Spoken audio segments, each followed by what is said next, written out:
Battery 100%. Connected to Zane Stern's iPhone.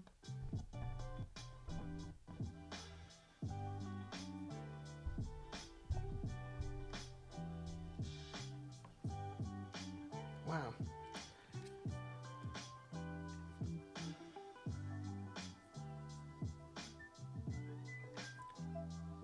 Whee!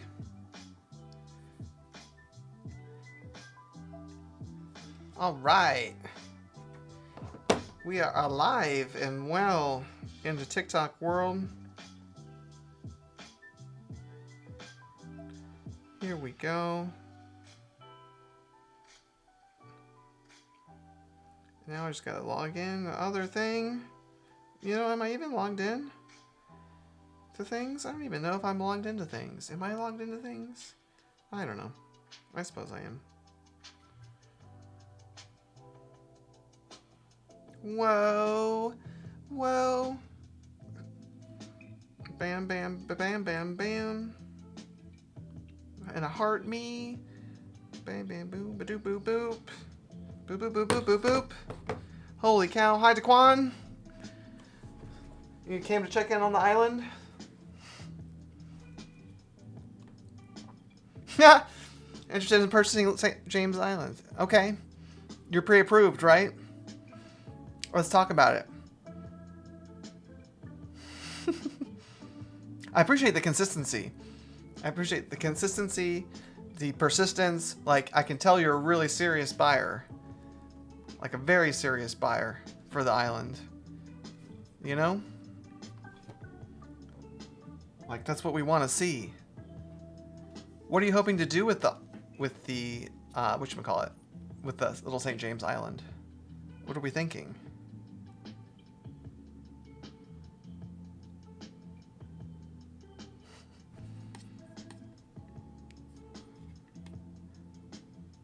You just want to have parties there on Little St. James Island? That's fair. That's fair. So, for a business purpose. Hosting it as an event space is what you're saying? I like it. I like it.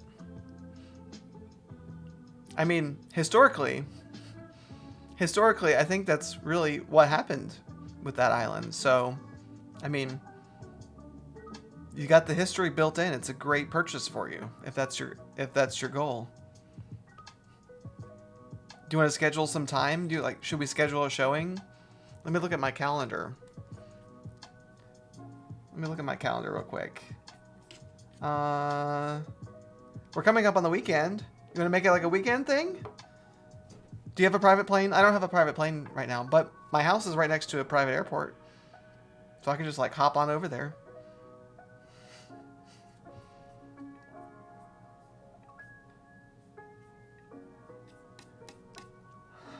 That'd be fine? Okay.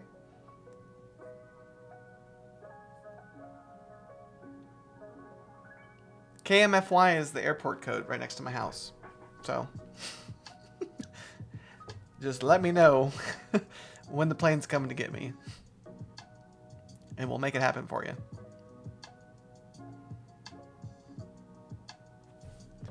For sure. Is there any other information I should have prepared for you? Or you're just like ready to go? Like you have all the information you need? You're set? There's nothing more you've ever wanted? Hey, thanks for the follow. Appreciate that.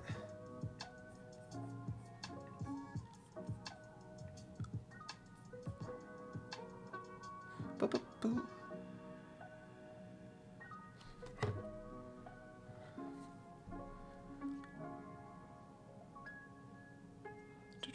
Do.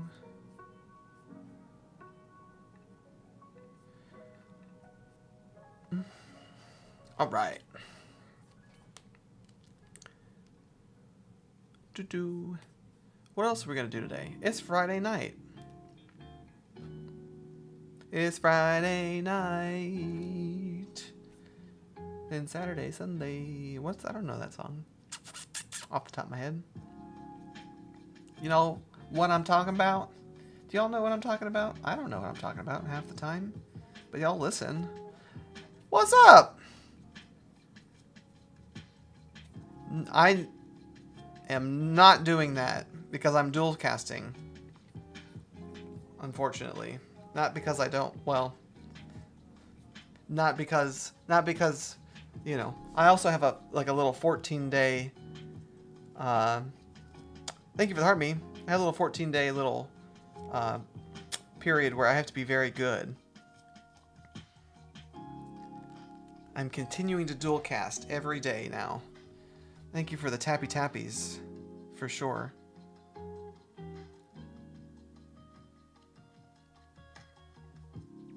How have you been, Peter? Actually, just before I got on, You're fine. No, it's really not about you. It's not about you. I get it. And the context was just fine. But yeah, I also... 10K? Okay. Works for me. 10K tappy tappies. Just before I got on, I finally put a consult link in my bio. I added that up. I also convinced my top closer to do it too. So that's fun.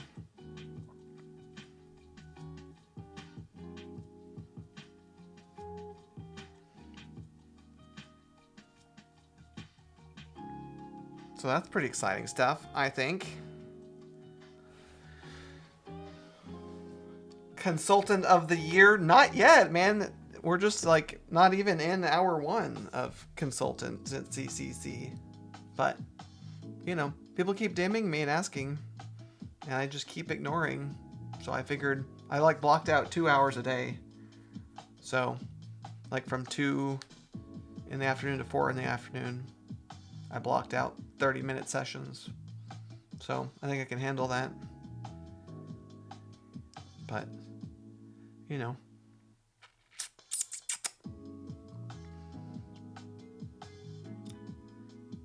Yeah. But again, everyone wants to talk to me. So I just got to make it happen. Got to make it happen and give the people what they want. No. It's not. It's still me. It's still all me. I don't know when they're starting to do that. I don't know when they're going to start to do the auto clipping, but it also, it takes a full, 24 to 48 hours to process my live on there. So I really I don't know if you've noticed too, I'm trying to sequentially buffer out where I'm not posting the very next day. Alex, on YT? Have I converted you to a YT person now? Is that what the deal is?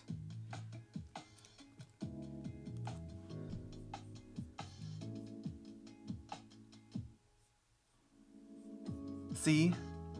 A CC? Huh.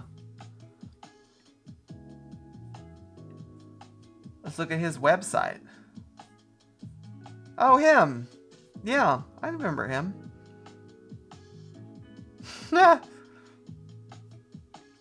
know him. It's okay to say that. Is it okay? Right. I think it's okay. I know him. I know of him. I don't know him personally, but...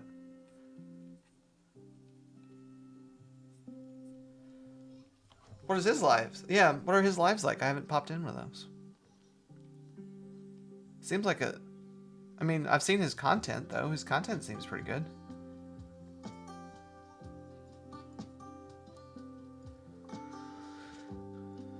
His content seems pretty good. Seems like he knows what he's doing.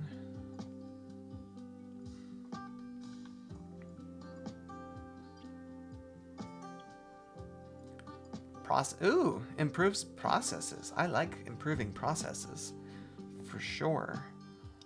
For sure, for sure. It's like one of the best things to do. Live trouble diagnosis on the fly? Like, so he's doing it like from comments, or like is it whatchamacallit? Is it pre-arranged? Or is it just like on the fly doing it? That's pretty fun.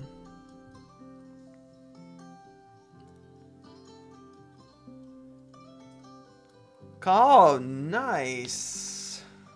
Interesting.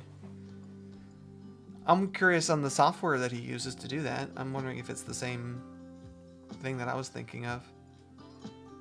Because from what I can tell, there's like a StreamYard thing that I can set up straight business value. Which is pretty sick. Zoho? Really? Huh. So I was looking at StreamYard, and it has like an app, but I still have to like configure it to where it trickles like from YT to TT, StreamYard to YT to TT, in order to do those things all together. It still kind of like seems like a pain a little bit.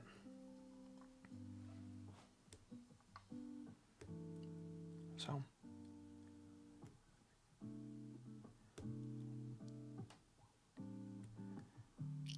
there's a big old chain. But also now too that I'm doing YT and TT at the same time, Starlink is not cutting it. So I don't know. I gotta re-investigate all that fun stuff. Am I allergic to money? Do it for the business. That's true. That's true. I need to get over that. That's kind of why I did the consult link today. You know? I just need to monetize myself better. I gave away too much for free. Can't be giving it all away for free. You know? But, you know, I don't know. Same time, I don't know. At least people want to do it. At least people want to talk to me. You know, people want to talk to me. But I've also had the situation too where I've talked to somebody and then, like they keep coming back, and I'm kind of like, okay, I can't keep giving away stuff for free, you know? Can't give it away for free. Plus, I like gotta do deals and stuff. I'm like working 14-hour days right now. I'm like, well, if I can't give away, I can't afford to give away stuff. Working 14 hours a day. Plus, it's driving me crazy. You know?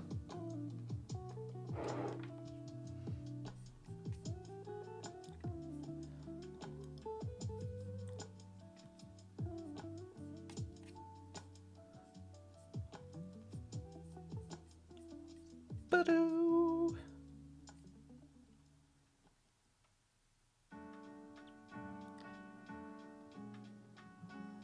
Yeah. I mean, again, right?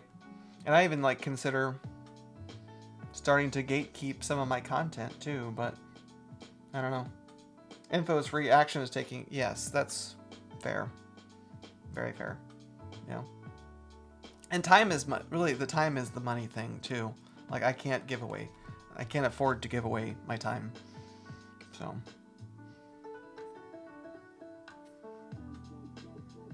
I just can't. I can't. Because time is money. Time is money. You know? That's what I'm realizing as I get further and further along. You know? As I get further and further along. But we'll see here. Again, let's do deals. Most importantly, yes. Doing deals is what we really truly want and like and love. Is doing deals. Like, speaking of, again, so the one I was talking about, the North Carolina, South Carolina. Let's go to my inbox. He ended up, instead of 25, he sent me 33. So I got to go through all those too. I was supposed to do that today, but I got caught up on doing the, whatchamacallit, doing the consult link setups. So I gotta, I guess, in the morning, comp that package. 33 single families, yes. 33. I gotta see how he, I haven't even, let's look at one of the addresses, I guess. Because he said he has debt on them. Main goal is to pay off the debt.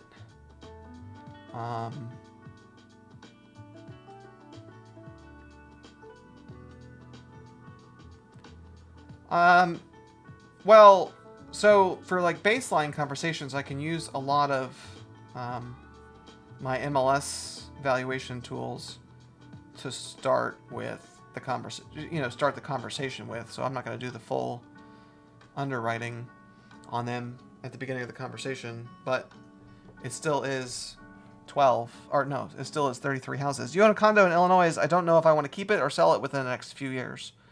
That's cool. Is it your primary residence right now? Renting it out's good. It just depends on what your HOA fees are.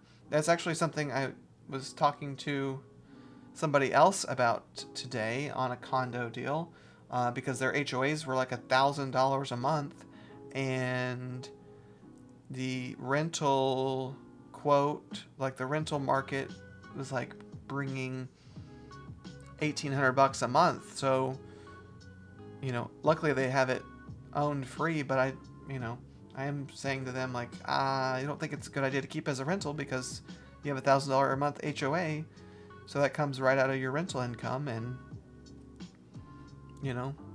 so it doesn't make it super appealing to have it as a rental. At the moment, open to moving, HOAs are $200 a month. Okay. And what do you think the rent would be? What do you think? Are there any rental restrictions too with the HOA? Sometimes they have rental restrictions too. It's another thing with condos. $10 down. $10 down. Not too much, my friend. Not too much. I gotta maybe add a couple of zeros to that to make some things happen for ya. How are interest rates? I'm not a licensed mortgage lender. I am a agent who primarily does wholesale real estate.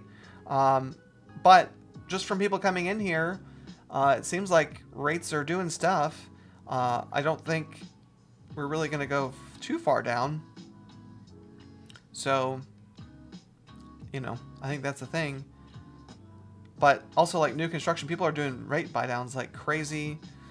Somebody, like, as a post, somebody got like a 3.75 on an adjustable rate with a new construction, which was crazy. And then somebody else came in and said they got like a 4.75 on a refinance. So there's deals out there. You just gotta have some conversations. So I think they have rental restrictions. Yeah, if they have rental restrictions, it's just, that's the one thing about condos and renting them out and having them as investments, is that the HOA kind of has their thumb on a lot of stuff. So, in that case, the other thing too with the condo is it doesn't really appreciate either. So, you're renting it out. Yes, they're paying your debt off, but at the same time,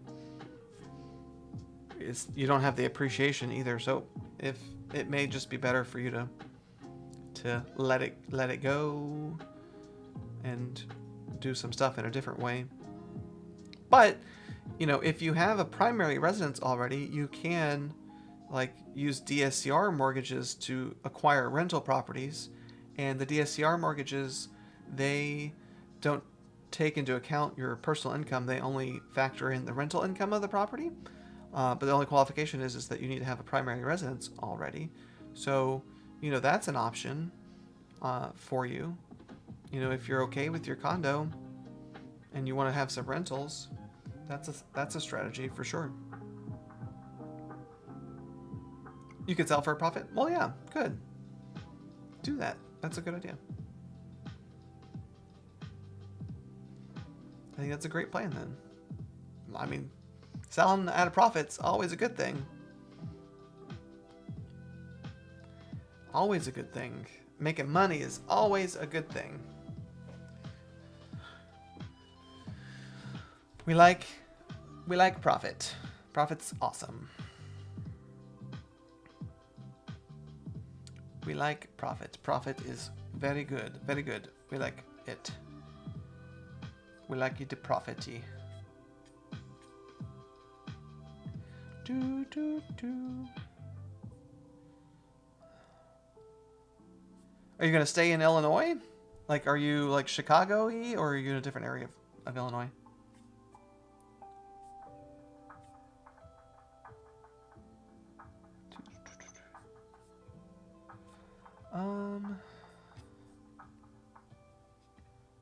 That's what I need to do, is I need to run auctions. Forest Park, west of Chicago. Okay, I know Forest Park. That's a nice area, isn't it? From what I understand. I'm not super familiar with the Chicago, but from what I remember, it's a good one.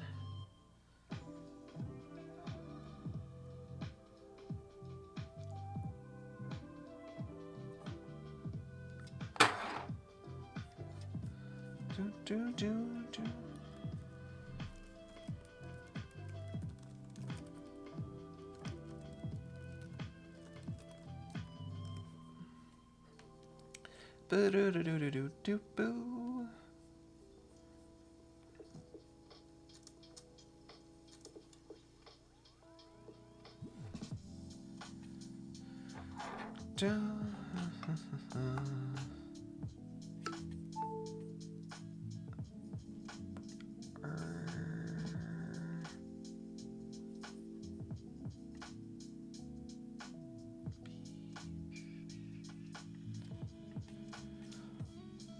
Something went wrong. Something went wrong. Nice neighborhood, not having a car. Oh! Yeah. Sounds like it. I mean, because the big metros, well, big metros are kind of, are they doing like more community type of stuff? Like some of those bigger metros, like you have enough stuff around you where you don't need a car necessarily, but at the same time too, in big metros, it's really spread out. So then it is, I agree with you, hard to do things,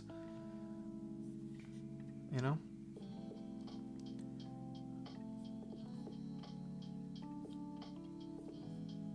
It's like a double-edged sword with that, sounds like.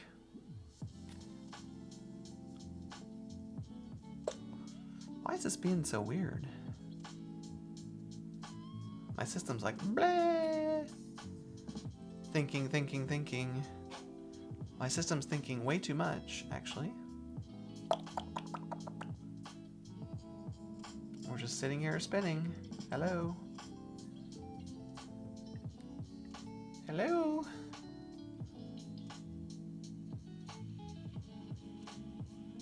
Goodness. Hello. Computer door. Indiana and Wisconsin. You've been comparing. What have you found? Is it going to be cheaper?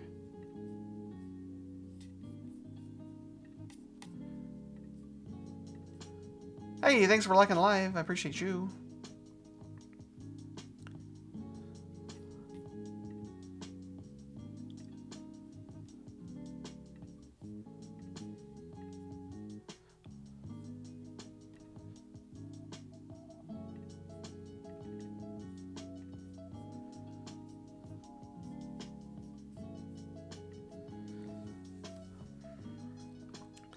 Alrighty. Perfect. Now my system's working. Finally. Goodness. I don't know what it was doing.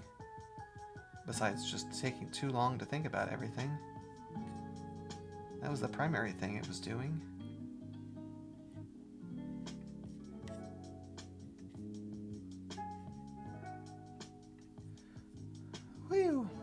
Okay. Let's look at some acciones. Indiana's cheaper. Oh. Yeah, that makes sense. Can the trust buy a house for me with me not on the loan? So it depends on, like, if you go to a smaller bank, they will want to collateralize other assets. I don't know what you have in your trust that would serve as collateralization in lieu of being a personal guarantee, but that would be the situation in which they would do something like that. So, like, if they can if a smaller bank, like a more local bank, not necessarily small, but a more local bank can do things like cross collateralize your loan with other assets that are in that trust. If you don't want to be a personal guarantee, that would be how that would work. That's how they would want to do that. The current house and life insurance. Yes. So, yes. Again, it really depends on the bank. Those are really unique products. So, those are unique products that it would be really up to, like, again, the local bank and the actual, like people in a real building, like actual mortgage or actual loan officer would make those kind of determinations. But yeah, I would investigate that, and they can try and facilitate something for you. There's not like a blanket, like, specific product for it. Yeah, no problem. Thanks. If you appreciate it, tap the screen, all that good stuff. Come back around. But,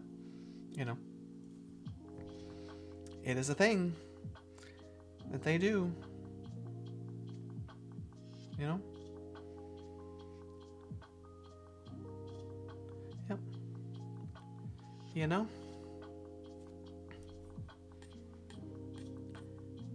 Thanks for tapping the screen. Appreciate you. I know it's not, yeah. But that would be the only way. Why are you opposed to doing a personal guarantee? Out of curiosity. Just because it's in trust, and that's the whole point of a trust, and is to not associate yourself with it, kind of deal. Makes sense. That would make sense. You just did personal bankruptcy. Okay.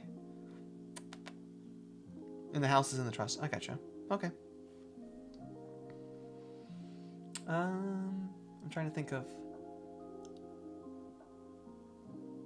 I don't even know if, like, an alt-doc loan and bankruptcy would do... Do you need, like, an additional property for investments, or are you trying to redo your personal house? What is the thought?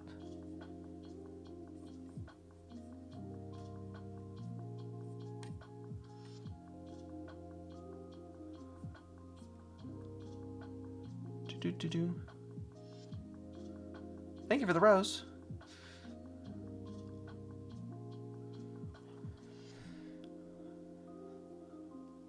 Because then there's some options around that too. A 4-unit, and I got you. Okay. Let me text somebody. Let me text somebody and ask that a question real quick.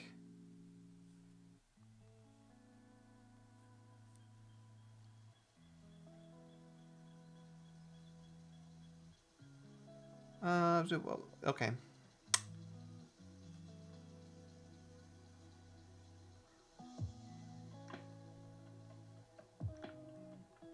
Question. You're in Arizona. Okay.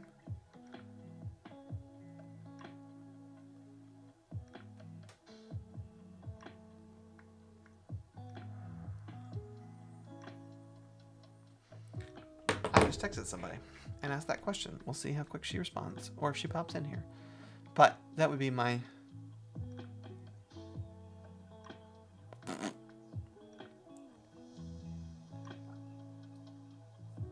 be. We'll see how quick she responds. Possibly quickly. I don't know.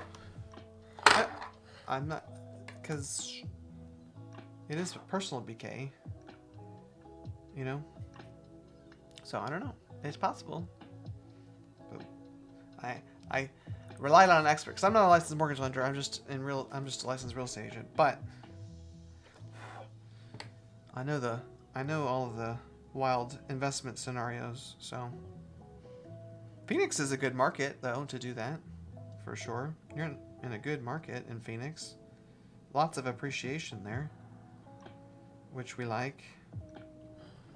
You know? Which we like. Good appreciation. Chapter 7, house and car was not included. Okay. Do.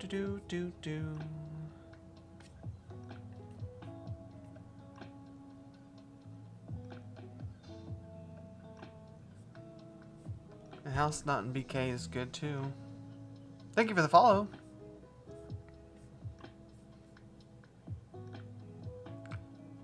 Have you like found a 4 unit yet, or again just getting real into the beginning stages of it all?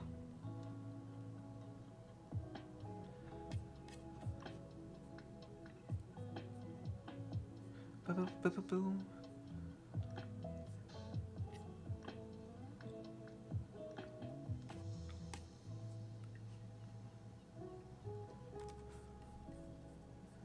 A few in my, okay. All right, we're getting close. Sweet. How to make them so they stop making real estate for... So there is actually like there is certain legislations in place actually. Like Florida is a Florida law specifically. Like there is blacklisted origins countries from purchasing real estate. So like it's really like a state law thing. But again, like Florida, I'm in Florida, so I'm actually was doing it when the law went into. I've been doing this when the law went into effect, and it was a big change up. But you do have to verify, especially because I do investments in their LLCs and stuff like that. So we have to do now a lot of documentation and showing what the ownership of the LLCs is, and are not associated to any countries that are blacklisted. So the picture was in the Clinton trial. They're interesting. I don't necessarily think that they were trials. I think it was just more like interviews, I think was the correct word with the Clinton interviews. I don't think it was a trial necessarily. I mean, I could be wrong. I don't really follow it that much. Was I in the TED show? What TED show? Like Ted the Teddy Bear? With Marky Mark? I'd be in the Marky Mark show.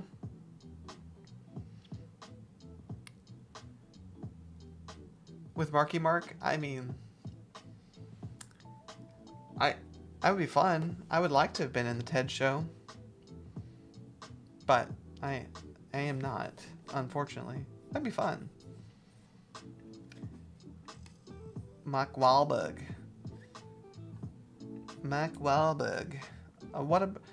Is there still Whataburgers? Or what is that his thing? Wahlburgers? When they were in the play with the armor and took shrooms. You know, I've never done those.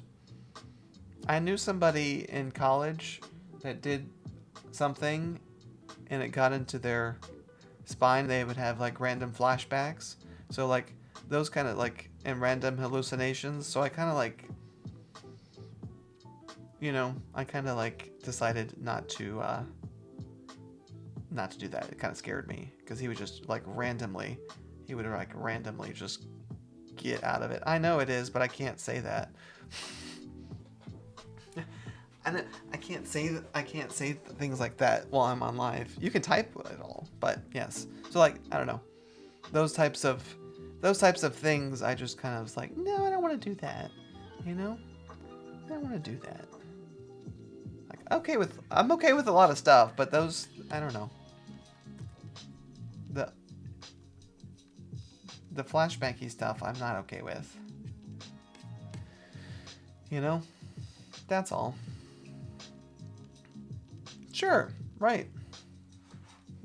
I have been friends with her for several years. So I have been friends with her for several years. For sure. You know? Boop, boop, boop, boop, boop, boop, I don't know. Maybe I should do that more on this. You know?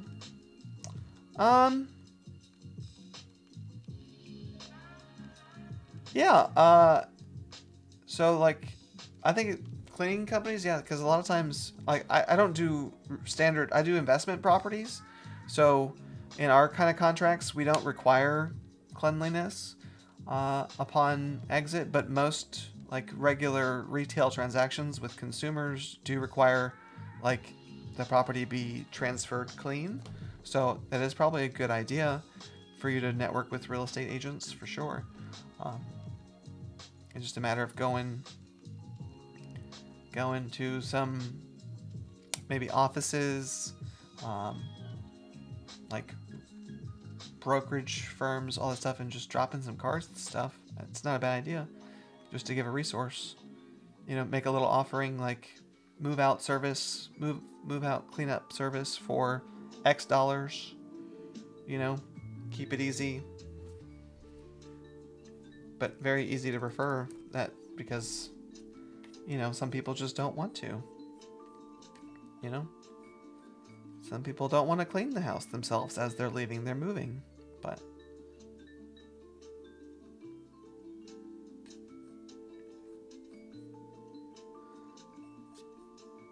so I think that's not a bad plan at all. Not a bad plan at all.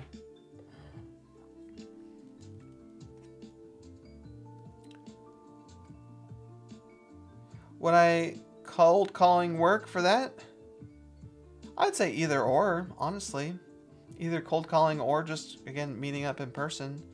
I wouldn't cold call. I mean, I don't know. So me, I am licensed, right? And I do get a lot of just random phone calls that don't, like we do as realtors, we get a lot of cold calls. We get a lot every single day. So maybe not so, because again, I don't, as I should answer my phone as a real estate agent, I don't, because I get multiple just random calls a day. So cold call success may not be great, honestly, but again, dropping some in-person stuff may not be a bad idea. Hey, how are ya, Flip? You know, somebody requested you, I think yesterday. They're like, we want more Flip. I'm like, Flip's on vacation. Flip is not available. He's on vacation. Hi. Thank you for the follow. I appreciate that. Are you still down here? 5 contracts this week. Dang. You never sent me... Did you lock up the one... Did you lock up the one that you were talking to me about from my list? No, you're not here anymore. You move in May? Ooh. You're good. Just curious. You don't got to. It's your money, not mine. It is your money, not mine. Let's look up this 4 unit. Let's see what we got here.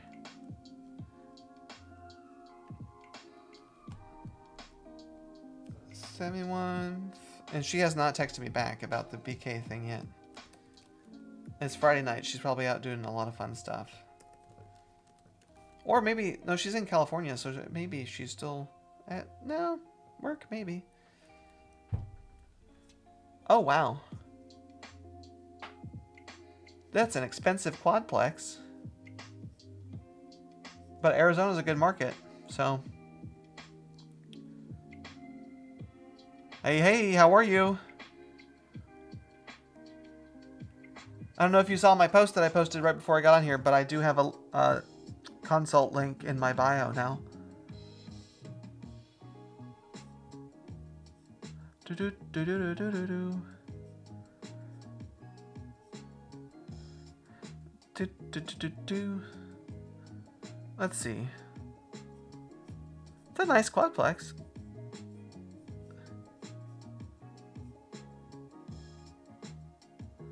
$1,900 rent 3, live in 1. Yeah.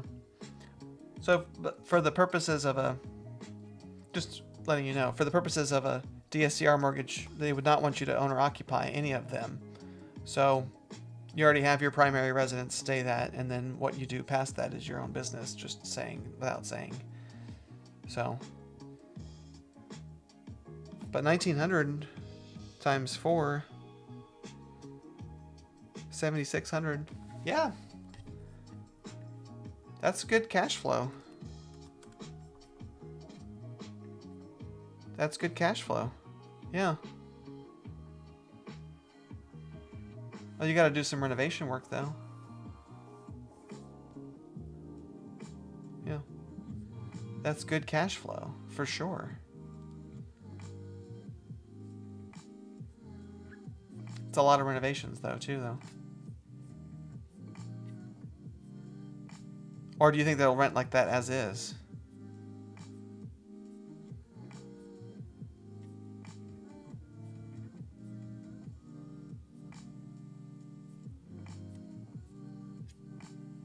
It's a decent unit.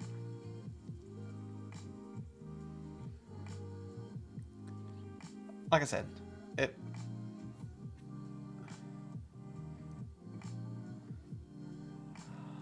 Well, just for the time, I don't know. I mean, I do work. You know what I'm saying? That's my deal, right? If so many people are asking me. It's already rented out. Oh.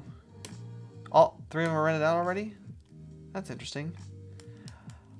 Just for the initial, I mean, I don't know what, you know. Just for the conversation.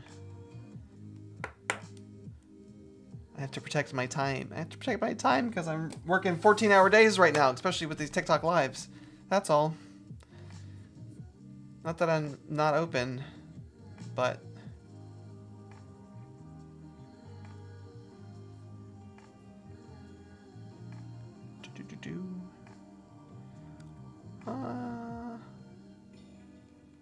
Currently he's rented. Yeah, it needs upgrading. So, I mean, do you know if they're all like month to month, or are they like on long-term leases? Because it could like work where, you know, one leaves and then you renovate. Like, you don't have to do them all at once unless it comes vacant. Yeah. But seems like a good deal. It should cash flow correctly. And then, you know, seems like it would work, honestly. It's a good deal from what I can see. You know?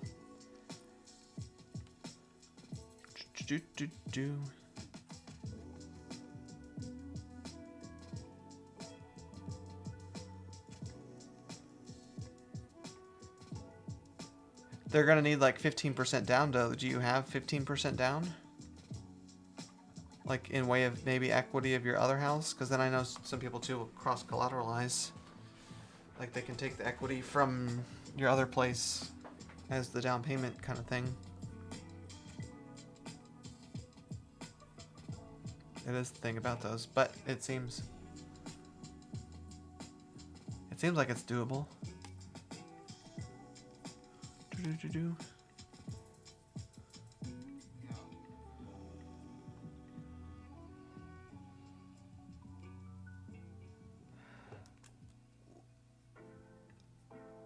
So, but we're doing, yeah. So, because you were doing in Florida though, right? You were doing in Florida, right? You were working in Florida, but you're not working in Florida. You're working in Louisiana. Do, do, do, do, do, do, do.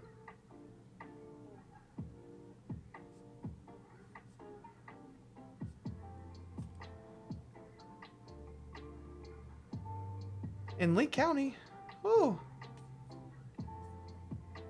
That's where I'm at, is Lee County. Really? Lee County? Did we talk about this? Lee County? That's where I'm at.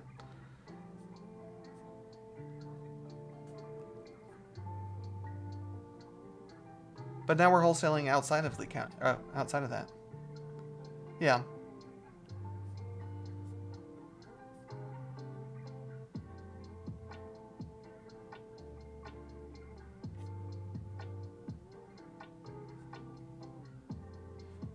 If I am here too, you can talk to me for free in here. That's always an option, you know? So what's the thought? What are we doing?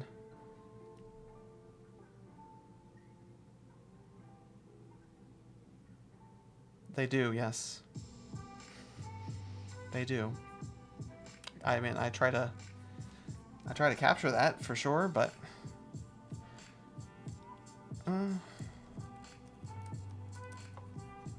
we're starting wholesaling. Are you going to do it virtually? Or are you going to focus on Louisiana? Where you're at in your locality?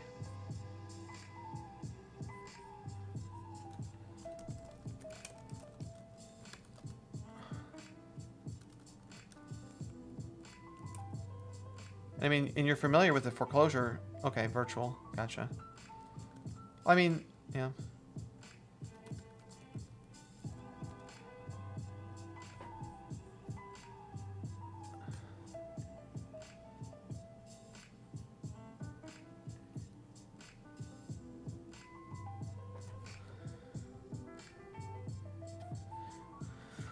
So, but what area do you want to focus on? Do you just want to do everything? Like everywhere, any shot, or are you going to focus on a specific place?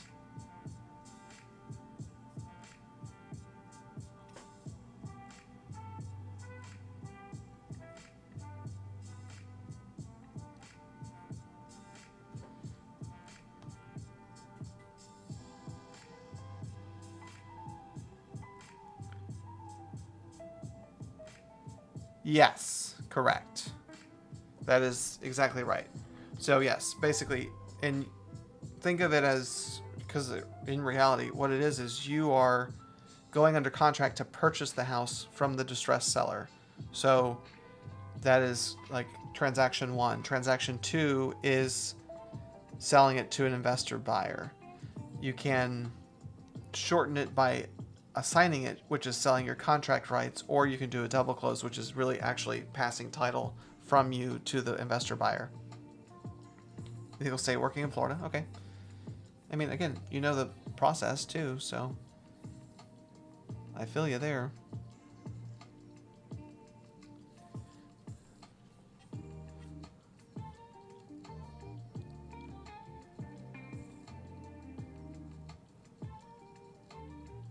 So, you know, just in the name of your LLC, you're going under contract with the seller that you find, and then sending it to a buyer, working with buyer. The buyer part is really easy. Don't like really put too much into thinking about the buyer, because if you get the deal at the right price, then there's going to be someone to buy it. I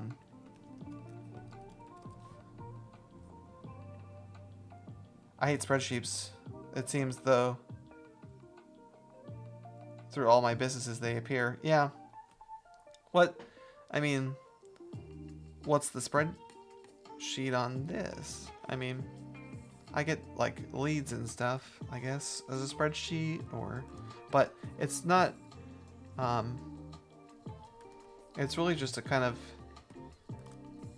of basic formula that you're looking at. Whoops, I hit the wrong button. So basically, when you're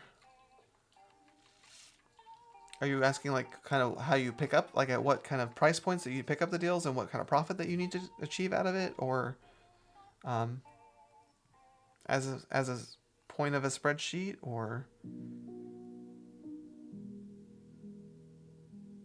is that the thought? Because that's kind of a basic formula. I mean, you could put it in a spreadsheet, but I don't have it in a spreadsheet. I just have it in my head, and I can run it because I've been running it in my head for years. I can just run it. So, like, basically, you find what the ARV is after repair value. You can do that by like tools. Can you request the box? No, because I'm dual casting on YT and TT. So, and I had a little TikTok vacation because of boxes. So, I'm on like a little 14-day. I'm on a little 14-day probation. Also, so like beginning of April, I'll figure that out again. But at the moment, thank you for the heart me. Yeah. But I'm in safety mode until my little thing goes away. Honestly.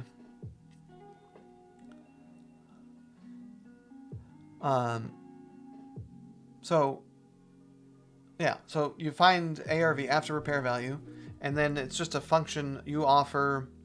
I mean, the simplest thing is you offer right around somewhere the 60% of the after repair value, and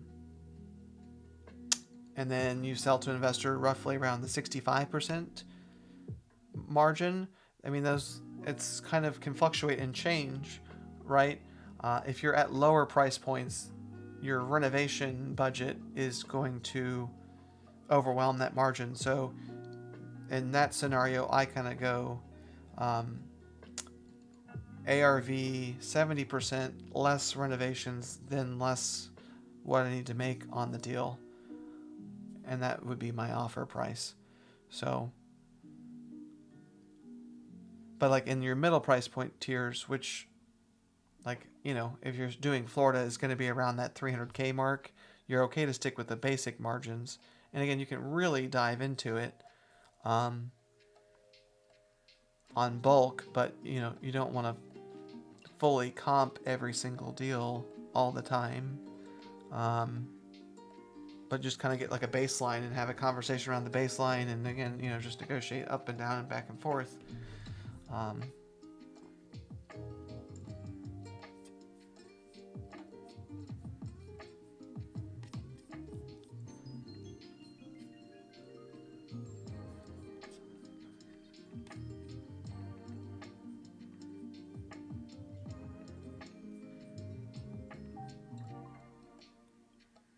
Does that make sense? I mean,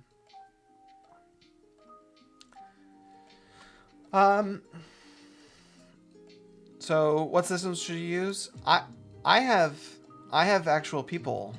I have actual people like acquisition specialists. So they use combination of cold calling and door knocking, physical presence. So that's again kind of why I'm like I was in virtual and I don't do virtual anymore, because I'm just a real big believer that physical presence is a better conversion metric. So but cold calling is very important too. And how you do cold calling is up to you. You're 17, interested in real estate. Should you look in the investing or brokerage side? It depends on what you think. I'm in wholesale, but I have my license too. It's not a bad idea to do both. And I think as time goes on, if you want to be in investing, you most likely will need a license in most places. In some states, it's already a requirement for you to have a license to do investments. So, you know, do both. Do both for sure. BRB, okay. I don't know if the person that asked the question. Red's my caller. Well, thank you. Hi, Wayne. Hi, Jonathan. Hello, hello.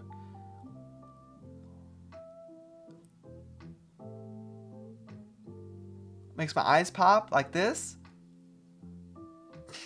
Thanks, Jonathan. Are you saying my eyes are bloodshot? My eyes aren't bloodshot. I don't think. Just like that? Okay.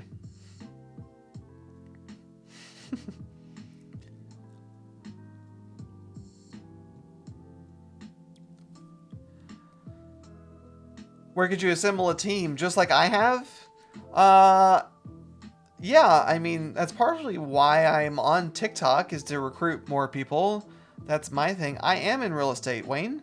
But again, my deal with recruitment is, again, I like to recruit people that have a physical presence in the markets that I operate in, because I do believe in physical presence. So there's that. Again, you can do some combination of like virtual assistants. Some people do. I am in Fort Myers, Florida. Yeah. Right. I mean, it's just, that's just how I choose to operate my business. Again, you know, I had a like deal in Tulsa, Oklahoma, and I use this example a lot. You're in Florida too? Cool. REI stands for recruiting, especially on the internet. I like that. I like that a lot, Jonathan. I'm going to clip that and use that later, for sure. Recruiting, especially on the internet. Miami, nice. I'm in Fort Myers, Wayne, on the other side, just across the way from you. But, you know, so Tulsa, I had a deal in Tulsa. These are distressed sellers, right? So the seller's phone got cut off in the middle of our transaction, right? I was trying to coordinate closing and I couldn't get a hold of the guy. So I had to like send a DoorDasher to like, and tip the DoorDasher $50 to hand him his phone so I could just have a conversation and arrange all that stuff. Yeah. You only hire family. That's nice. You got a big family? But, you know, bird dog. Yeah.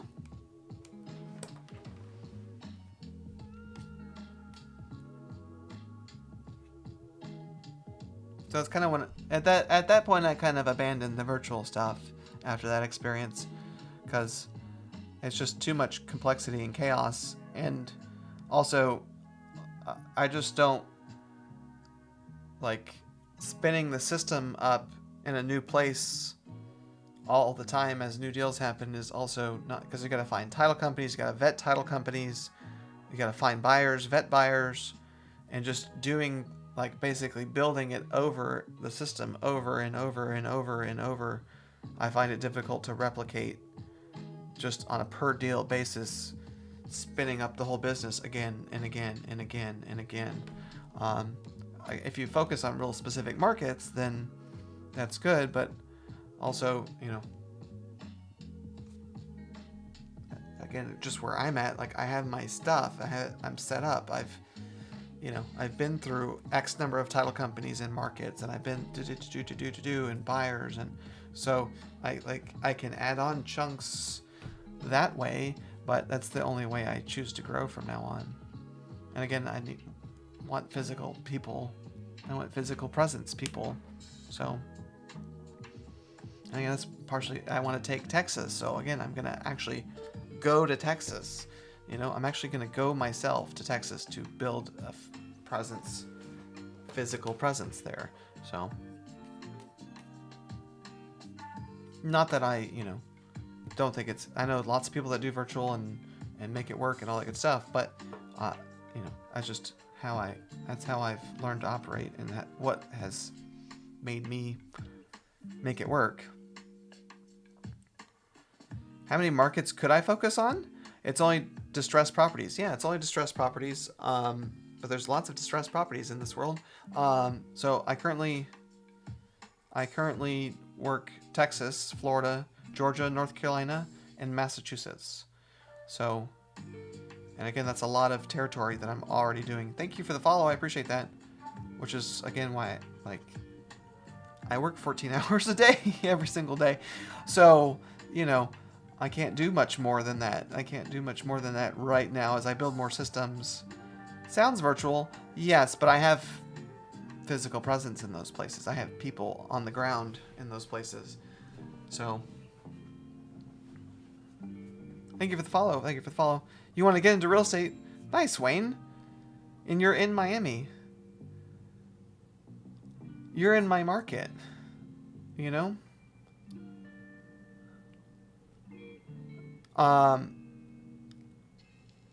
Well, Wayne, do you want to work with me? Do you want to do some wholesaling with me? You can never be a real estate agent. Yeah, I know. Yeah, I'm licensed, but I don't like it. Like I don't like being licensed. I don't like being a real estate agent, which is why I do this. But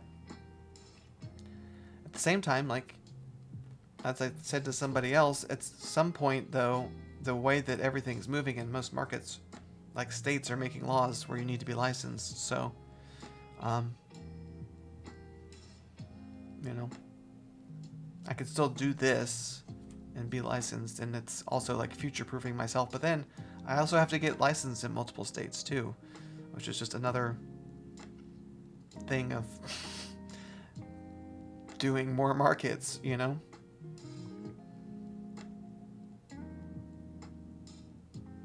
But yeah, Wayne, I mean, I can follow you.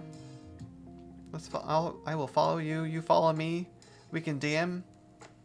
And if you want to start, then I can put you in an onboarding slot with my business partner, Kelly, and we can get you started on doing deals in your area. And let's see. Thank you. I mean, it's a lot of work. It's a lot of work. It ain't, you know, it ain't for the faint of heart, but that's what it is, really, you know? Everything's a grind. You gotta work if you want it to work.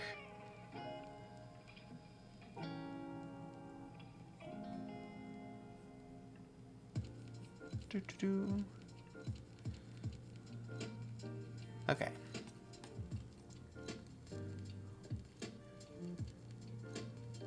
You don't know much, but you can learn? That's fine. The way I design everything, it's really pretty... I keep it pretty simple. I do a lot of the work, you know? I just give you the houses to go after, and I do all the numbers for you, and I give you all the paperwork, and I take care of the buyers, and you can just focus on talking to the sellers. You know? That's how I have it all designed. So...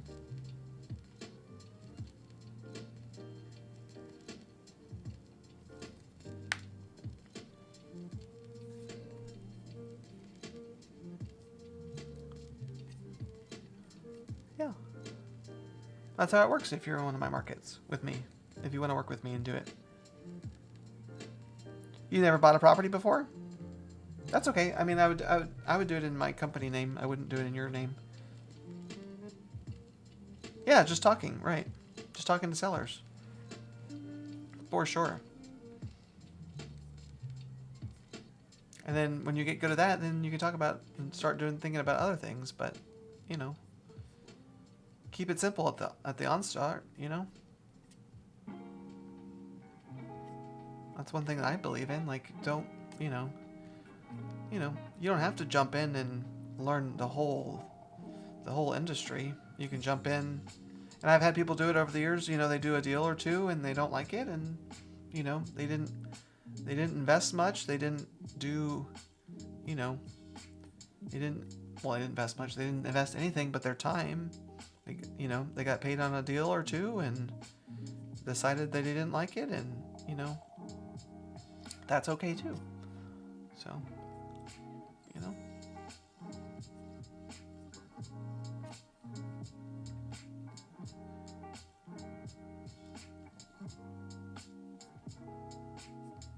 But, yeah.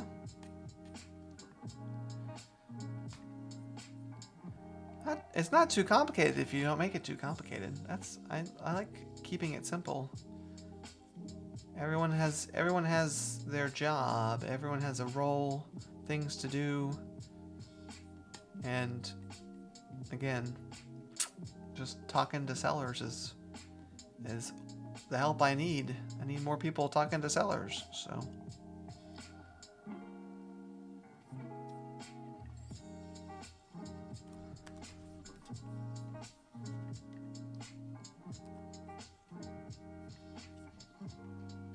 Day trader. Nice. Are you like using your own funds, or are you using like, I know some of them like they have like a little test fund or whatever.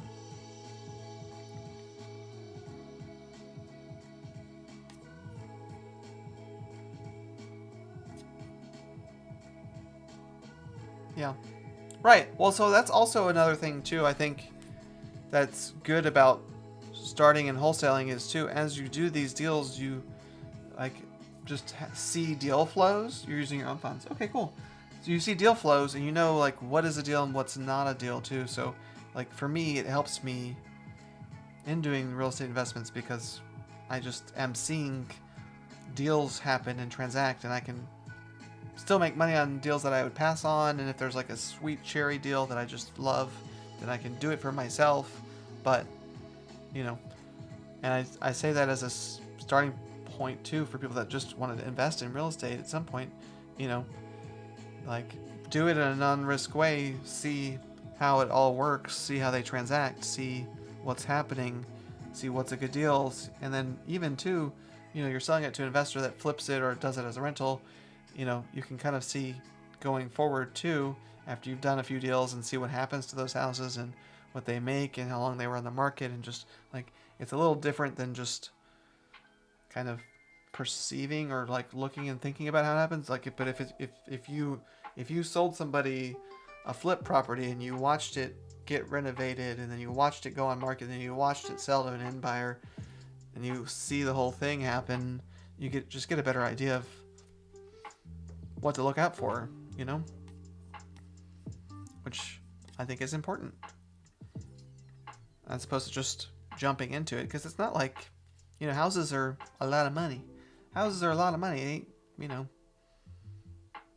like, yes, I get day trading too, but you know, at the same time on the real estate side, it's like, you know, it's a lot of money that you're playing with. It's a lot of money you're playing with. So, you watch some videos? Yeah. And I mean, I think, you know, experience is a little different too. Like if you're in the middle of it, right? You're in the middle of making it happen. So you're like hands-on experience. Getting hands-on experience is, you know, something for sure. 10x, yeah. Yes. 10x for sure. For sure, for sure.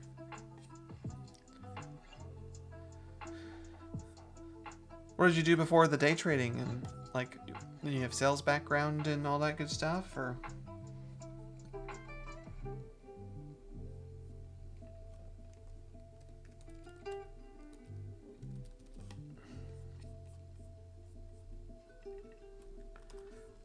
What's the deal there?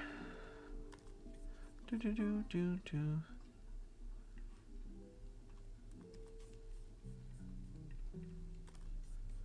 How long have you been in Miami? Are you like local? Florida local, or?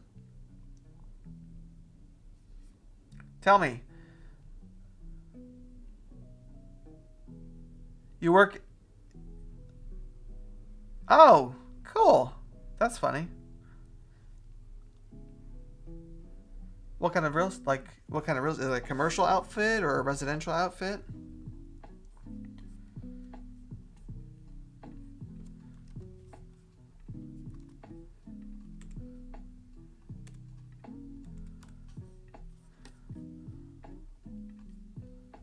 It's not funny, but I guess, but...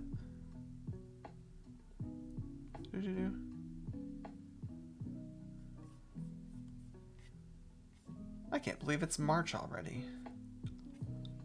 That's wild.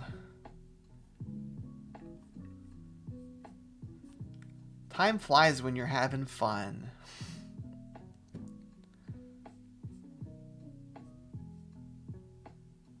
Do you need a license for wholesale real estate? It depends on what state you're in. Commercial, hotels, grocery stores, very cool. It depends on what state you're in. A lot of times, no, but there's some states that are getting to the point where, yes, you do need to be licensed, for sure.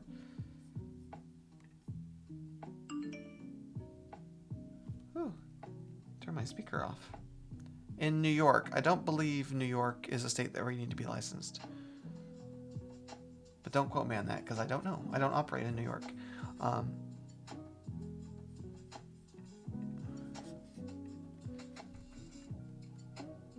about Florida? I am in Florida myself. I am licensed, but you do not need to be licensed in Florida to wholesale at this time.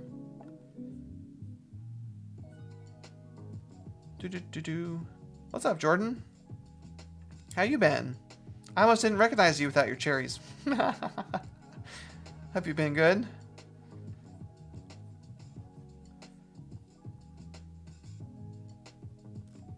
Ooh. Owns the one hotel in Miami. But then you dropped some knowledge and I was like, oh, that's Jordan.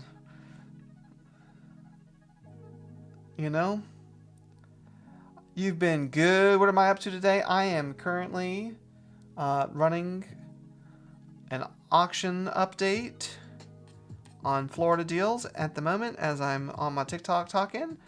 I had some fun code violations that came up on a closing today that I get to investigate. $154,000 in code violations that came up today. That's fun. Some crazy hoarder situation on another property that they were not letting us into the house at all throughout the inspection period. So we got out of inspection period and never got in the house, and then finally got in the house last night and trying to recontract and get back in contract. And yeah, like 2,800 square foot house that's like 5 foot high, wall to wall of bleh. And my staff member that went, he said there was so much dog urine and feces in the house that he like could only do 10 minutes at a time. So, you know, just another day in wholesale real estate, you know, the basics, right? Just the basics of a day. How about you? How about you, Jordan? Yeah, 154. So my title lady's getting in touch with the municipality to see what hard cost is so we can start negotiating that down from $154,000. You know? I only do the really fun stuff. I get the real fun stuff. But hey, it makes all the wheels go around though. Yep. Yep. Right. I know. But they will negotiate down to hard costs though. Because basically, but they don't, the way that we do it is we have like an agreement. So then when it closes, they do the buyer signs a title exclusion on the code violation, but we have it in writing what the negotiated payoff will be when the property is cured, right? When they cure the violation, because obviously the seller's not going to fix anything. So, you know, they negotiate down a lot. And, you know, from the municipality's perspective, it's not the same person that caused the problem anymore. And they fixed it, and they boo, and they dee, and they bah. What's the best deal I ever did? I did one in Naples. It was pretty cool. Our fee was $122, and I had a JV partner that added $80 on top of that. So, you have a question. Is it considered normal for one test to be lower than the other two? So you have 3 in total? I don't think that's normal. Are you saying one is lower than the other? Because if one is lower than the other two, but then sometimes if you get like the enhancement, one of them is like a pump. It's a secret pump. It's not real, as far as I understand about having 3. I think that's how that works. Not from personal experience, but just from word on the grapevine. Yeah, so we really flow into real estate and to other things, because it does say ask me anything. So oh, you have 3. I got it. Oh, of course. 3 natural? I mean, so I think if one's hanging lower and you have 3 naturals, that's probably, that's probably just a unique quirk of having 3, like, that I'm not really familiar with. So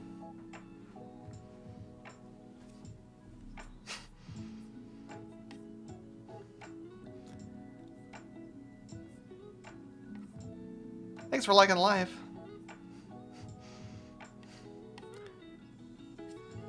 Thanks for liking the live. And you know what? Nobody left. Because again, it just brings a little comic relief into all the fun real estate talk and code violations and hoarder houses and stuff. But for real, you're actually the only person I've said it to that actually realizes it. Smart guy over here. Appreciate you saying that. I'm quick with it. Quick on the fly. Quick on the fly.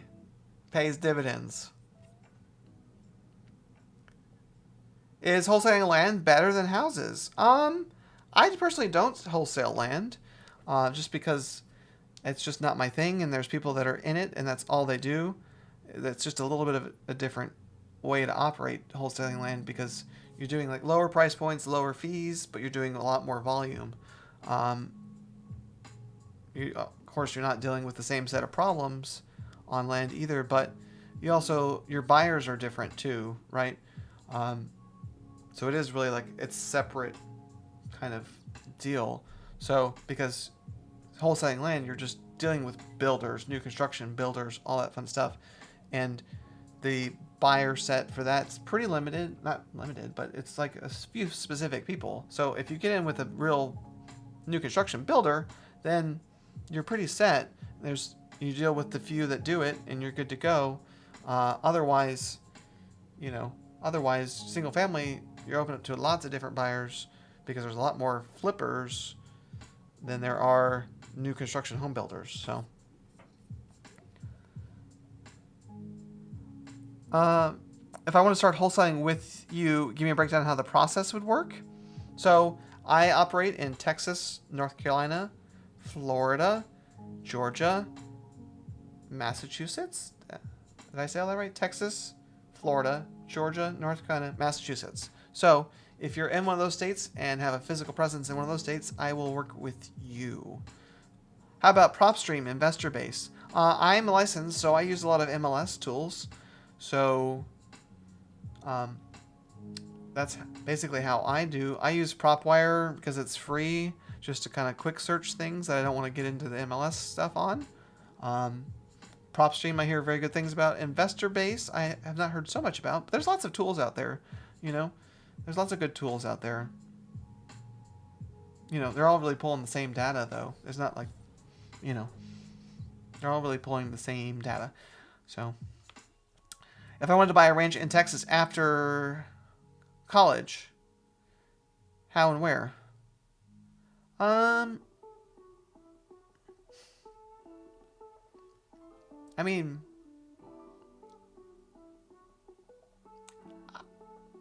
is that what you want to do for like work? Like you want to run a ranch? Because then that's like a different, or you just want to live on a ranch. Or do you want that to be your business, or do you want it to be your residence? I guess there's 2 ways to approach that. PropWire, yes. PropWire has a free version. So, because finding buyers a little hard, not gonna lie. Finding buyers is hard. I think finding buyers is easy. So you're gonna do it as a business. Okay. So I would then look at things like BizBuySell or Crexy, like the commercial, because those are going to be more customized to like operating ranches that are generating revenue and all that kind of stuff. So instead of just looking broadly, kind of, you know, ranch-wise, go for commercial, buying something that's already set up as a ranch, especially as you're starting off. Then you can also get like SBA loans, things like that, to take care of the funding for those operations. So yes, Facebook groups are great to find buyers for investment properties. Also, I always think that your best buyers are typically people that have flipped or are landlords in an immediate radius of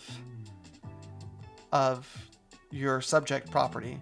So if you have a property under contract, just look in the radius. Like if your comps can be your buyers sometimes too, right? So if somebody investor had a successful flip down the street from the house that you have under contract, they were successful. They'll probably want to do it again in the same neighborhood. So those are typically your best buyers, are the ones that have done a successful investment in the immediate radius of your subject property. So that is like without a doubt, for sure, typically the best. Always look in the neighborhood, because if they've had success in the neighborhood, then they'll do it again. That's their business, right? It's not like, you know, your buyers are running a business, and if they've been successful near your subject property, then they're probably going to be real keen to do it again. Like without a doubt. Without a doubt, for sure. Zill's a good place to find properties. You'll be looking on there sometimes. Yeah. On markets, that's all. I do off market stuff. On market stuff is a little, you know, a little difficult to do wholesale on. Not that it's impossible, but it's just not what I focus on. I have done on market properties. We had a hurricane here in my local area in 2022, Hurricane Ian, and there was just an absolute flood of inventory on the MLS that was distressed.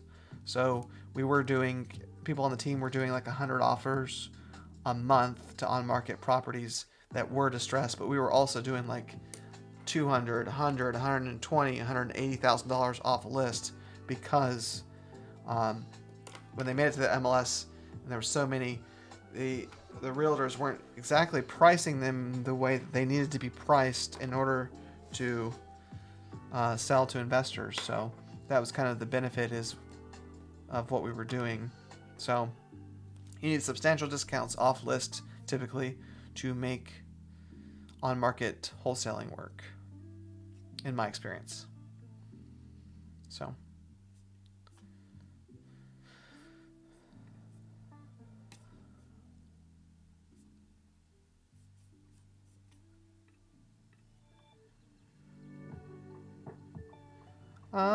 can we sell out of the country too, or only in the States? I'm not, I don't know what markets are like in other countries. I don't do that, so I don't really know what the answer is there, to be really honest with you. I don't know that it's wrong or not possible, but I also don't know what the investor base is and setup is in other countries.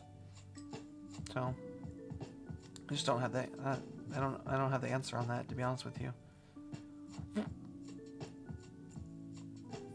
Could be. I also don't know the regulations of other things too.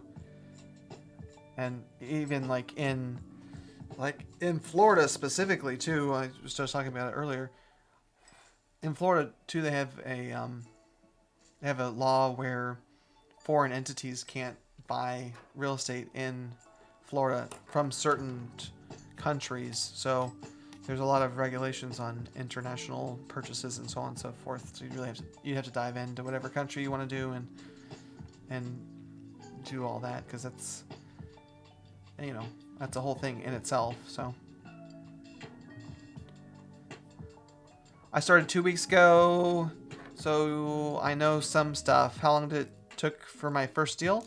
I did it about 45 days, but I was licensed and I was with a large outfit.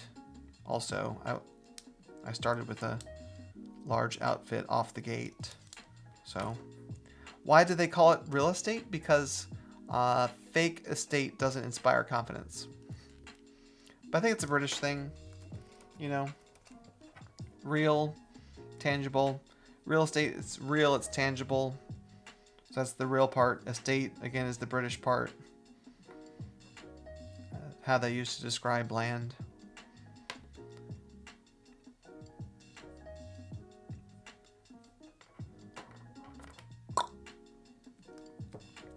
Ba-bow!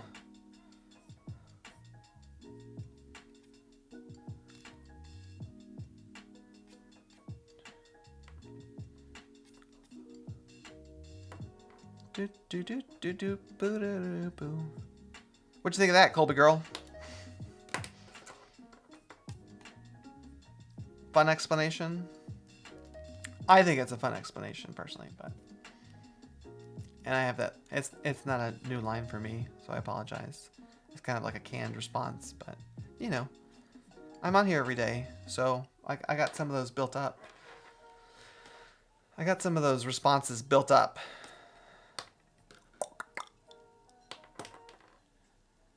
Do, do, do, do, do. Whoa, that's expensive. That's a little out of my range. $5 million. I don't want to wholesale a $5 million house. Sounds like a big, big pain. And it's going to be a seller with lots of expectations that I don't want to even deal with. Boo, boo, boo, boo, boo. How? In the process of getting my realtor license, can you explain how a realtor can still wholesale? So, basically, when you are a realtor who wholesales, you are acting as a for sale by owner type. You know, you don't have to have a license to do your own transactions. You don't need to represent yourself in your own transactions. So, in wholesaling, I'm going under contract with a seller to purchase their house. I then sell that house to a buyer. So I'm acting as the principal in the transaction. I'm not representing anyone else's interests other than my own interests because I'm a principal in the transaction by being under contract with the seller and with the buyer. If I was not in contract with the buyer or the seller, then I would be a realtor because I would be representing interests of the seller and of the buyer, not representing my own interests. Hi, David. That is how the licensing works. Right? Does that make sense? Yeah. The purpose of being licensed is to represent other people's interests. If you're not representing other people's interests, if you're acting on your own interests as a principal part of the transaction, that's how it works. But then also you have to be very careful because, again, you have to be very clear. I'm representing my, like, I'm me. I'm buying this, like, for my own interests. I'm going under contract on this for my own interests. I'm selling this to you in my own interest. I'm not representing you.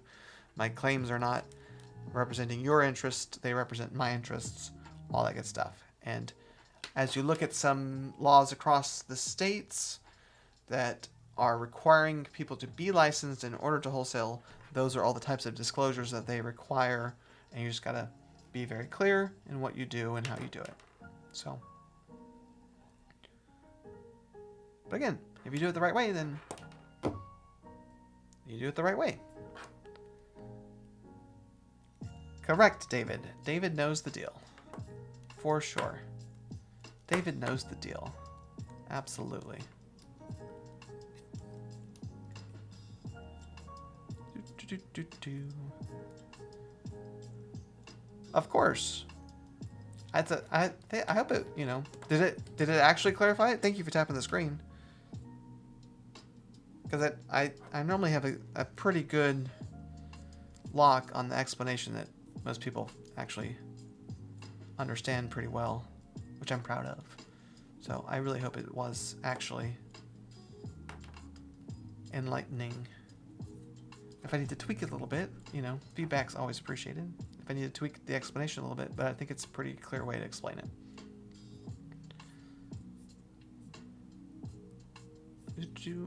Man, we are tapping the screen like crazy. I appreciate it so much. Gets the live out to everybody. For sure.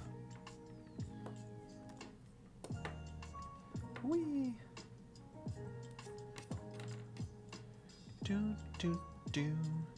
You wholesale in Houston, Texas, and the surrounding areas. Cool. Nice. I'll give you a follow. You want to follow me too? Are you in Houston too? What field was I in? I actually was in car sales. I was a finance manager in car sales, and what happened is I had a good client of mine that bought multiple cars from me, and he opened up a commercial real estate brokerage, and he convinced me to get licensed and come on with him. So I did, and then I was in commercial real estate, and it was really slow. Like, not that I didn't do good at it or whatever, but it just, commercial real estate doesn't move too quick. So I also came from car sales where I was like doing something every day, and I got a little ADHD, ADD brain where I like to do things every single day. So I kind of found wholesaling. I liked the investment side of it. I was a military brat and I moved around my whole life, so I don't really believe in the whole residential forever home thing because that's just not my deal. So that's what made sense to me, and here I am years later. Yes, in Houston, I actually have inspection business. Ooh, eyes and boots. Well, I do plan on going to Dallas here soon, getting a spot in Dallas and expanding out that way. But I want to do the whole state. So, again, I followed you, and I feel ya. How long have you been doing wholesaling?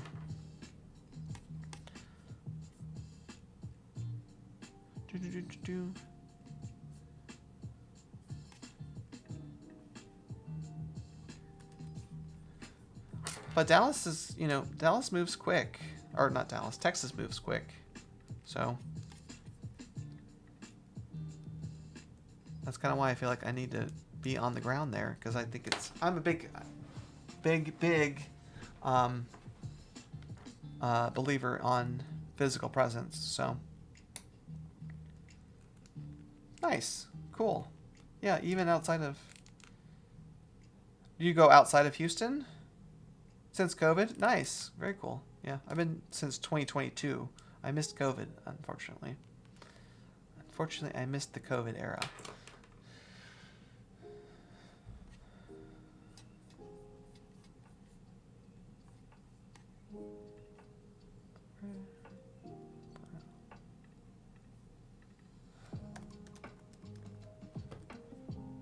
I sold my house. My realtor got 17%.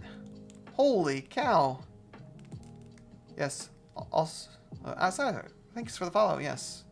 Now that we follow each other, we can DM. 17%. That's a lot. 17%'s a lot. Is it done? If it's already done, there's not much to do about it.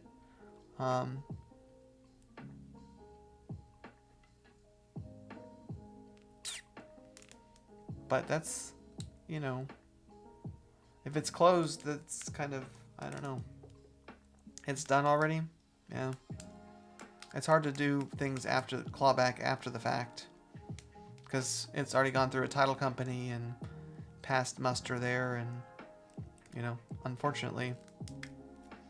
I mean, I wish I could tell you something different, but kind of in real estate, once it's done, it's done. Yes, absolutely, Joy. Absolutely, for sure. I mean, you can always sue somebody. It's America, right? It's just a matter of I don't know if you'll be able to get anything back, because it in a real estate transaction, it's passed multiple people's hands. Like, it was approved by a title company, and people signed off on it, things, and you notarized things, and buyer notarized things, and the realtor had some stuff signed. So it, like, I I don't know that you would get anything out of it. Those is what I'm saying. Now that it's closed and done, said and done. You know, I hate it. I don't like it for you, but it's again, it's hard. It's hard to go back and undo something once it's already done, especially when it comes to monies. Like, you know, that's so sorry to say that. You know, don't like it for you, but yeah, that's just reality. And you know, the one thing I don't want you to do is get your hopes up and spend a bunch of money on a lawyer, thinking that something's going to happen, and you go years on it, and then you wasted more money on an attorney that wasn't able to get you anything. Because there's always an attorney that will be willing to charge you for suing somebody without any guarantee of you getting anything out of it. Because again, that's how America is. So, you know. So, that's all. Of course, like I said, I wish it wasn't that way for you, but you know, just on the next go around, just check paperwork. You know, maybe have a lawyer review paperwork before signing anything, all that good stuff. So I'm sorry that it happened. Yeah. But just make more money on the next house. Hopefully your next house will appreciate and it will all be made up in time. And we won't make the same mistake again. And we can go forward in the world and move on from it. Thank you for liking the live, everybody. I really appreciate it. Howdy, Sam. How is ya? How is you today? Any updates on your closing? Nice. It's Friday night. Do.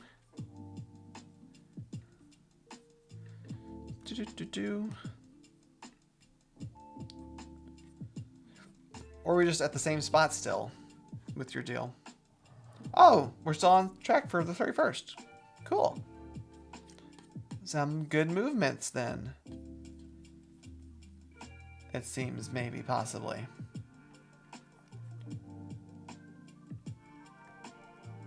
Very good, very good. Did you talk to Daisy at all? Did you ever DM Daisy or anything like that? She was in here for a second. She said BRB and she hadn't been BRB yet.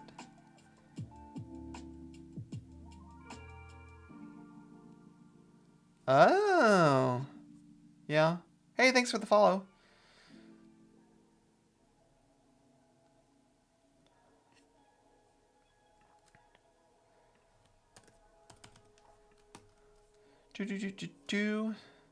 Yeah.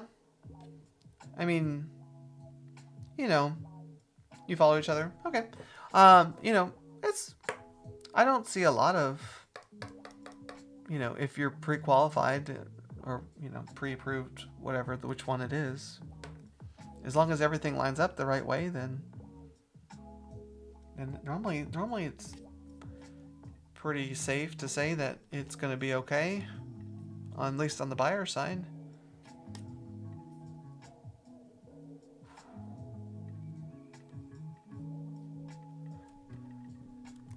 You know? You should be okay for the most part. How long have I been on here? Oh, wow. Time has flied today. I can't even... it feels like I've been on here for 10 minutes, but I've been on here for an hour and 45 minutes, so... Holy cow.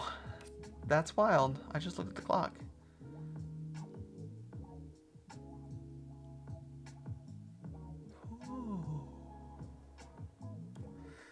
DTI is above 50. Oh, yeah, you said that. Oh, you said that. I remember you saying that now.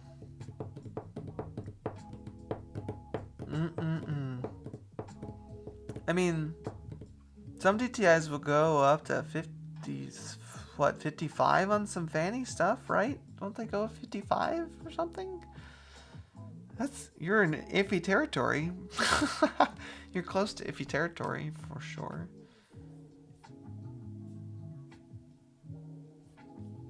Freddie. One of them F one of them F mortgage people. That's your deal. That's your license, not mine.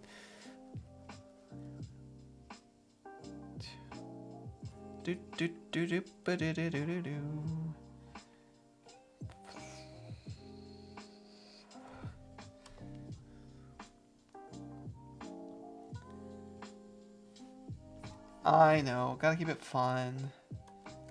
Gotta keep it fun in here on a Friday.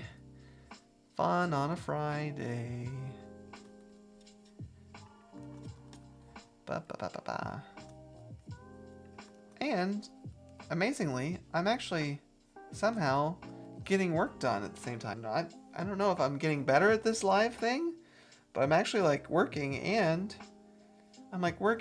doing live at the same time. Like, I don't know if I'm just on multi-track mind today, multitasking A level today, or what. Really, we drove to Charleston and told these guys in his business, but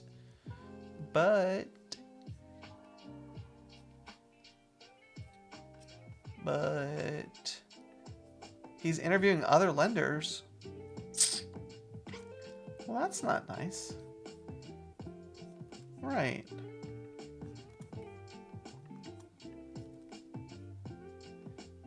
Why is he doing all that?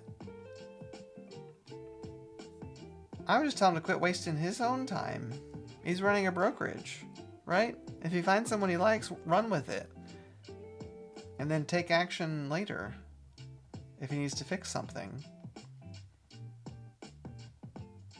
That's a lot of time where y'all could be doing business while he's interviewing people. You know what I mean? I would maybe polish that up a little bit and not be as brash as I am, but, you know, at the end of the day, get to it, right? Get to it.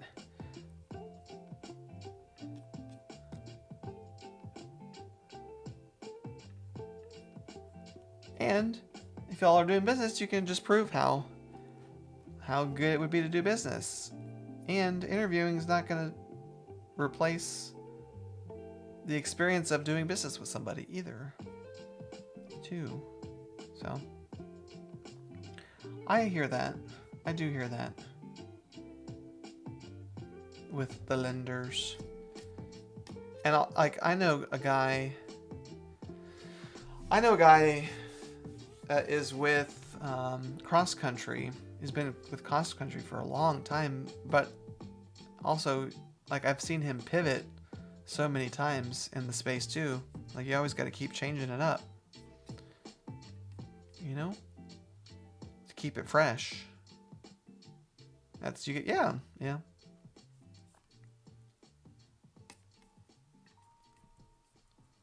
know. But yeah, but the agents are the one in the front of the transaction, and it's hard to start the wheel on a different foot. You're kind of at the mercy of some agents. So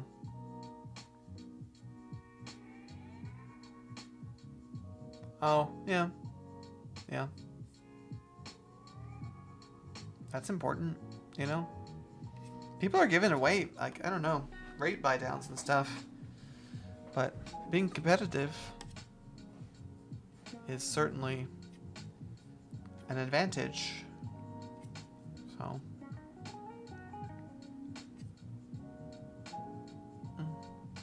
What lender do I use?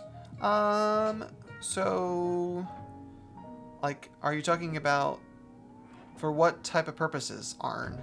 Because there's different lenders for different stuff. Like, I'm a big fan hard money lender. I'm a big fan of Easy Street Capital. So, right, you can't beat the new builds for sure. No, because they're just, doing crazy stuff with new builds. Like, and then as far as like residential stuff, there's lots of mortgage lenders like Sam here in the chat that is lender for primary residences. And then, you know, I have, like me personally, for my DSCRs, I have a private money lender here local that I use. And then I know some other people for DSCRs that I can refer to. So just depends on what you need the money for.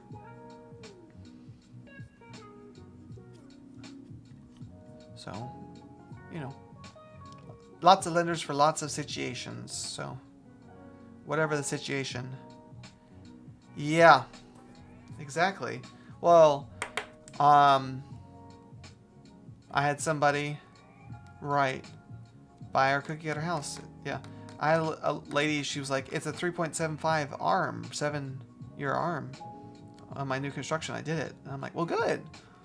You know, obviously refinance when you need to refinance, but like, that's amazing. 375 is amazing. Like, pat yourself on the back. That's an awesome deal. Somebody else too in here, they said that they got, Daisy was in here when that happened. I don't know if you were in here too, but they were like, they got a 4 or something. They got a 4.75, I think, on a refi, 30 year. I was like, whoa. I don't know how they're doing that, but looking to buy a duplex or triplex, as a primary residence. See what other people say. All right. So if you're doing it a primary residence, then it would be like a person like Sam. Yeah. You're gonna have to go if it's primary, because all the other stuff will not allow owner occupancy. So you need to go through Sam. Primary residence eliminates you from all the investor products. But there's things like FHA where you can use the additional rental income to qualify you, all that good stuff. Again, Sam can talk to you more about those things because he's licensed. But DM Sam. Well, Sam, you DM Arn. Get it together. Put it together. You know?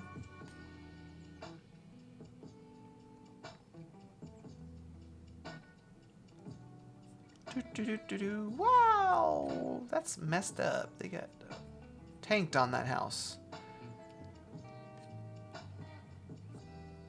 You know? Thanks for tapping the screen, everybody. I appreciate it so much. So much. So much. Bam.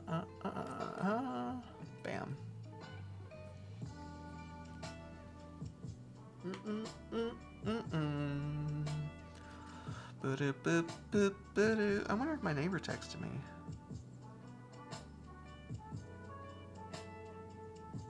Oh, cool. Yeah, somebody... My neighbor texted me, there's some neighborhood kids that are fishing in my pond. And my neighbor texted me, like, there are kids in your yard. I'm like, I'm not at my house. She's like, it's okay. The other neighbor yelled at them for you. I was like, cool, thanks. Thank you. I don't like people at my house when I'm not there. But they probably saw that my truck wasn't in the driveway. And last time they tried to fish in my backyard, I was in my pool. I'm like, are you okay with us fishing in your backyard? I'm like, no, man, I'm in my pool. Go away. You know, it's my yard. You know what I mean? Blake! Nice. You've been in here before, Blake, right?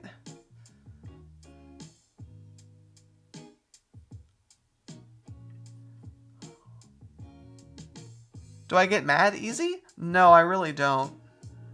I don't. But I don't know. I live in an older neighborhood, and it was my grandparents' house.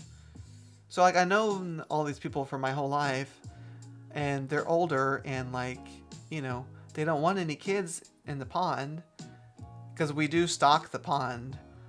that's for us. It's not for just random people. So, you know, I was kind of like, you know, I've done them like my whole life, and it's like, okay, yeah, we don't have kids fishing the pond. I don't want kids in my backyard as I'm in my pool either. But whatever, you know. And you're an investor as well. Cool. Now I got a realtor work stacked up. I feel ya. I feel ya. But you know, don't spin too many plates at one time. Stick to your strengths, Blake, and all that good stuff. But you know, REO listings as a realtor and then flips for my other. Yes. Housing market's cooked? I don't know. Oh, yes. I'm sorry. I missed that comment. What do you mean? What are the perks of it not being primary residence? Well, so like if you're doing it not as a primary residence, then you can do like a DSCR mortgage, which doesn't take your personal income into effect, and it also doesn't go against your debt to income ratio because you're doing it outside of your personal finances. You're doing it as a pure investment purposes. So there's things like that, but then there also are perks of doing it as your primary residence if it is primary residence. So what I said, yeah. Hopefully do divorce, probate, REO listings. REO takes a long time to get into, and I've kind of researched that too. You can do like a CMAs and stuff for banks and stuff like that. I think that's how you get in. I don't know if you've looked at it at all. You can like sign up to do CMAs for the banks and stuff, and that's kind of how you get into getting the REO listings. Probate's of course always good. Takes a while. I think short sales kind of would be a good. I need to get on. I mean, I don't have the capacity to handle short sales, but I see short sales as a large potential too. And again, as you're going through investment properties, if it doesn't work equity wise for your margin, at least you can list it as a short sale kind of a deal thing too. So, and I agree with you. Housing market is things are gonna move no matter how the market is. You just gotta keep moving with the wave.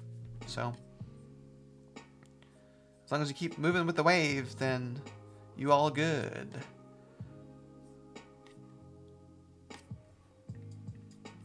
You know? And thank you for the follow.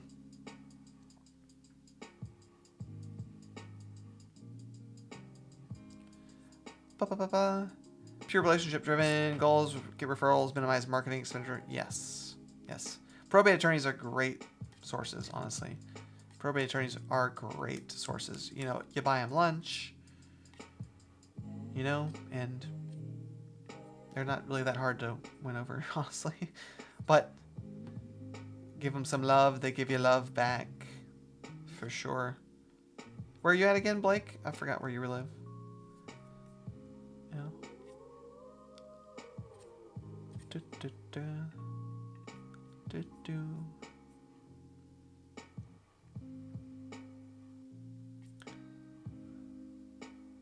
Just ties with your investor background. Yeah. Yep.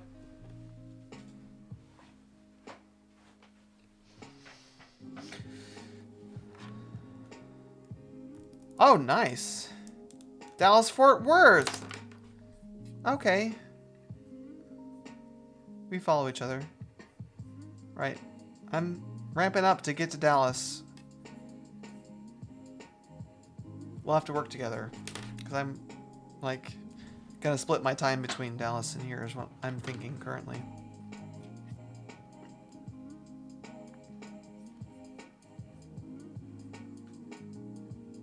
That's where you're moving the end of the year? Okay.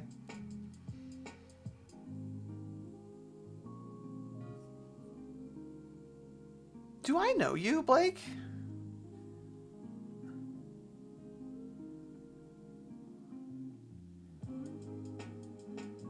Work in Dallas, don't live here, it's terrible. Oh, okay. I was thinking like Garland.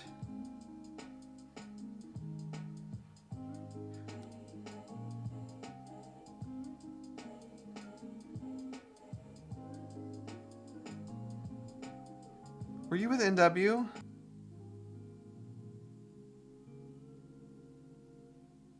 Oh, you know you've been in...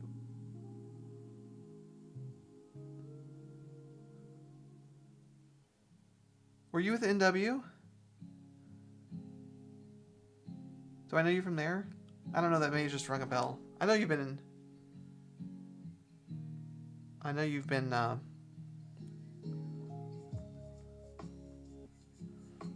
in the live streams, but...